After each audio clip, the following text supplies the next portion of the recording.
मेरा नाम आमिना है। मेरी उम्र 18 साल है। मैं स्कूल में पढ़ती हूँ। हम 4 बहन भाई हैं। मेरी 2 बहनें यूनिवर्सिटी पढ़ती हैं और मेरा भाई एक दुकान पर काम करता है। ये कहानी जो मैं आपको बताने जा रही हूँ ये आज से साल पुरानी बात है। मैं अपनी दोस्त मोमिना, जो कि मेरी पड़ोसी है, इसके साथ स्कूल जाया करती थी। वो मेरी बेस्ट फ्रेंड थी। वो मेरे से उम्र में 3 साल बड़ी थी, लेकिन फिर भी हमारी दोस्ती बहुत अच्छी थी। हम पढ़ाई इकट्ठे ही किया करते थे। अक्सर वो मेरे घर आया करती थी और मैं उसके घर जाया करती थी। हम सब घर वाले मोमिना से बहुत प्यार करते थे। मोमिना क्योंकि मुझसे 3 साल बड़ी थी, इसलिए इसका जहन भी मुझसे काफ़ी वसी था। मोमिना मेरे भाई की गर्लफ्रेंड थी, जो कि मुझे भी बहुत बाद में पता चला। वो अक्सर जब भी हमारे घर आया करती थी, मेरे भाई के साथ बहुत सारा वक्त गुजारा करती थी। वो कुछ देर मुझसे बातें करने के बाद मेरे भाई के कमरे में चली जाती और घंटों बैठा करती थी। पता नहीं वो क्या बातें करते थे। ना जाने वो घंटों बैठे दोनों क्या क्या करते थे। मैं भी इतनी समझदार न थी। चूँकि मैं स्कूल में पढ़ती थी, मेरा मकसद सिर्फ अच्छे नंबर हासिल करना था और डॉक्टर बनना था। मुझे काफ़ी अजीब लगता था कि वो मुझसे मिलने आने के बहाने मेरे भाई के कमरे में घंटों बैठी रहती थी। मैंने कई बार इससे पूछना भी चाहा, लेकिन मेरी हिम्मत कभी नहीं हुई। मेरा भाई भी मुमना से अक्सर पूरी रात व्हाट्सएप पर बातें करता रहता और मेरे पूरे घर वाले इस बात से बेखबर थे, लेकिन मुझे इसका इल्म था। अक्सर मेरे भाई के साथ बाइक पर जाया करती, कभी घूमने तो कभी पार्क में तो कभी मूवी देखने जाती। मुझे अंदाज़ा हो चुका था ये दोस्ती से कुछ बढ़कर है। क्योंकि मैं उस वक़्त नादान थी, तो मुझे इतना अंदाज़ा ना हो पाया। मेरा भाई गंदी फिल्में देखा करता था और मैंने इसे कई बार देखा था, लेकिन मैंने कभी किसी से बात नहीं की और ना ही अपने भाई से। एक दिन मैंने हिम्मत से मोमिना से पूछ लिया कि तुम भाई के साथ घंटों कमरों में बैठी क्या करती हो। पहले तो वो शर्माई, लेकिन बाद में इसने मुझे बताया कि मैं तुम्हारे भाई की जीएफ हूँ। इस बात का मुझे पहले से ही अंदाज़ा था। इसने बताया कि हम दोनों एक दूसरे से बहुत प्यार करते हैं। वो मुझे चाहता है।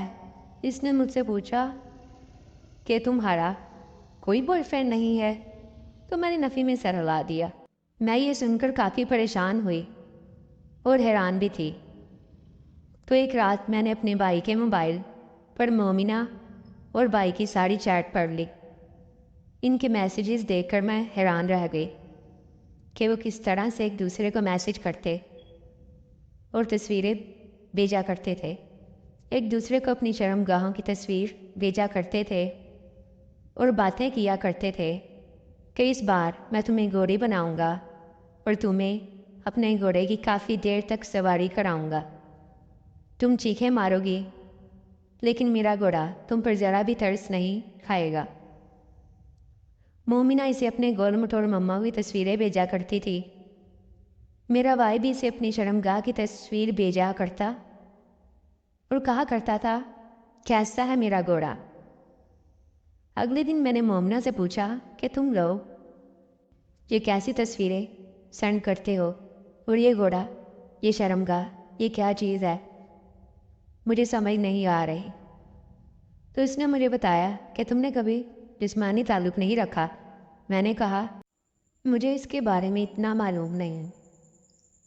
अब मुझे तजस्सुस हो रहा था, इसलिए मैंने इससे पूछा कि मोमिना, ये जिस्मानी ताल्लुकात क्या होता है और ये कैसे होता है।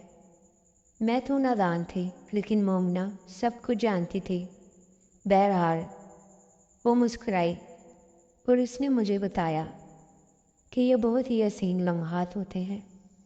फिर उसने मुझसे पूछा कि तुमने कभी घोड़ा देखा है या कभी घोड़े की सवारी की है। तो मैंने कहा, मैंने कभी घोड़े की सवारी नहीं की। तो इसने मुझे कहा कि तुम्हारी ज़िंदगी बेकार है, तुमने कभी घोड़े की सवारी नहीं की।